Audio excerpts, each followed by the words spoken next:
ഒരു ലീഡർ ആകാൻ നിങ്ങൾക്ക് താല്പര്യമുണ്ടോ? ഒരു ലീഡർ ആകുന്നതിന് എന്ത് ചെയ്യണമെന്ന് നിങ്ങൾക്ക് അറിയില്ലേ? തീർച്ചയായിട്ടും നിങ്ങൾ ഈ വീഡിയോ കാണണം. ലീഡർഷിപ്പ് എന്ന് പറയുന്നത് വളരെ പ്രധാനപ്പെട്ട ഒരു കാര്യമാണ്. അതൊരു ഓർഗനൈസേഷനിൽ മാത്രമല്ല, അതല്ല എങ്കിൽ ഒരു പൊളിറ്റിക്കൽ ഫീൽഡിൽ മാത്രമല്ല അതിന് പ്രാധാന്യമുള്ളത്, മറിച്ച് നമ്മുടെ ഡേ ടു ഡേ ലൈഫിലും വളരെയധികം പ്രാധാന്യമുള്ള ഒരു കാര്യമാണ് ലീഡർഷിപ്പ് എന്ന് പറയുന്നത്. നമ്മൾ അറിയാതെ തന്നെ പല സന്ദർഭത്തിലും ഒരു ലീഡറായി മാറുന്നുണ്ട്. നമ്മുടെ ജീവിതം നമ്മളൊന്ന് റിവൈൻഡ് ചെയ്ത് നോക്കുകയാണെങ്കിൽ നമുക്ക് മനസ്സിലാക്കുവാൻ വേണ്ടിയിട്ട് കഴിയും. നമ്മുടെ വീടിനകത്ത് ഒരു ഫംഗ്ഷൻ നടക്കുകയാണെങ്കിൽ ഇനീഷ്യേറ്റ് ചെയ്യാൻ ഒരു വ്യക്തി ഉണ്ടായിരിക്കും. തീർച്ചയായിട്ടും അയാൾ തന്നെയായിരിക്കും ആ വീട്ടിലെ നല്ലൊരു ലീഡർ എന്ന് പറയുന്നത്. അതുകൊണ്ട് തന്നെ ലീഡർഷിപ്പ് ക്വാളിറ്റി എന്ന് പറയുന്നത് തീർച്ചയായും നമ്മൾ ഓരോ വ്യക്തികളും നമ്മളെ വളർത്തിയെടുക്കേണ്ടുന്ന ഒരു കഴിവ് തന്നെയാണ്. സോ ഒരു ലീഡറാകാൻ, നല്ലൊരു ലീഡറാകാൻ നമുക്ക് എന്ത് ചെയ്യാം എന്നുള്ളതാണ് ഈ ഒരു വീഡിയോയിലൂടെ പറഞ്ഞു പോകുന്നത്.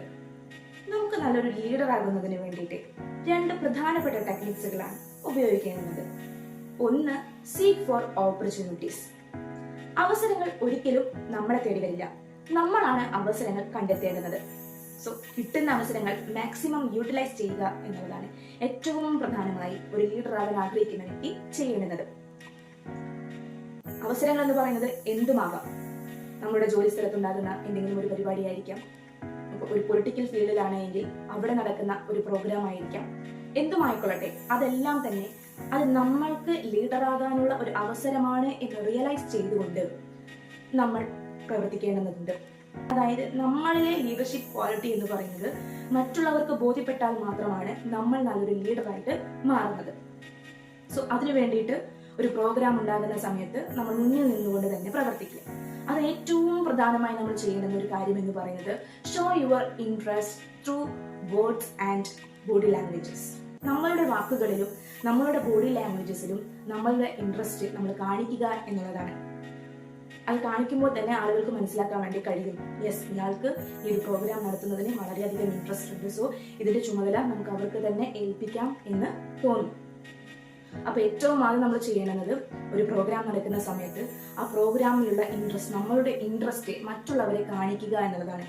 മുന്നിൽ ചെന്ന് നിൽക്കുക, അതിനെക്കുറിച്ച് കൂടുതൽ സംസാരിക്കുക, സംശയങ്ങൾ ചോദിക്കുക, ഇതെങ്ങനെ നടത്തണം, ഏറ്റവും നല്ലതാക്കുന്നതിന് വേണ്ടി നമ്മൾ എന്ത് ചെയ്യണം എന്നതിനെ കുറിച്ച് ഡിസ്കസ് ചെയ്യുക.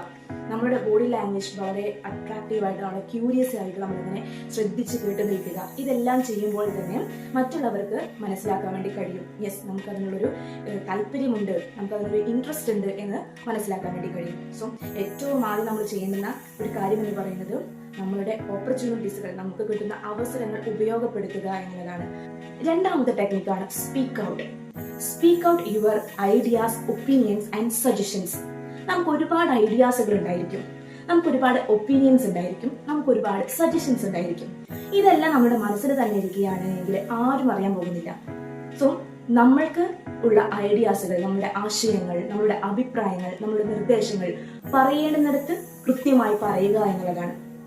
സോ അങ്ങനെ പറഞ്ഞാൽ തന്നെ തീർച്ചയായിട്ടും മറ്റുള്ളവർക്ക് മനസ്സിലാകും, യെസ്, ഇയാൾക്ക് ഇതിനെക്കുറിച്ച് നല്ല അറിവുണ്ട്, ഇത് ചെയ്യാനുള്ള താല്പര്യമുണ്ട്, ഐഡിയാസുകളുണ്ട്, സോ ഇയാളെ നമുക്കൊരു ലീഡറായിട്ട് പരിഗണിക്കാം എന്ന് തോന്നും.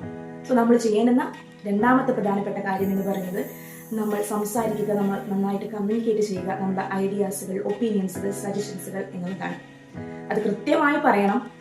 ഉപകാരപ്പെടുന്ന ഐഡിയാസുകളായിരിക്കണം, അല്ലെങ്കിൽ ഉപകാരപ്രദമാകുന്ന അഭിപ്രായങ്ങളായിരിക്കണം, നിർദ്ദേശങ്ങളായിരിക്കണം നമ്മൾ പറയേണ്ടുന്നത് എന്നുള്ള കാര്യം കൂടെ നമ്മൾ ശ്രദ്ധയിൽ വെക്കണം. സോ ഈ 2 ടെക്നിക്സുകൾ നിങ്ങളുടെ ജീവിതത്തിന്റെ ഭാഗമാക്കി കഴിഞ്ഞിട്ടുണ്ടെങ്കിൽ തീർച്ചയായും നിങ്ങൾ ലീഡറാകാൻ ആഗ്രഹിക്കുന്ന ഒരു വ്യക്തിയാണ് എങ്കിൽ നാളെ നിങ്ങളൊരു ലീഡറായി മാറുക തന്നെ ചെയ്യും. Thank you.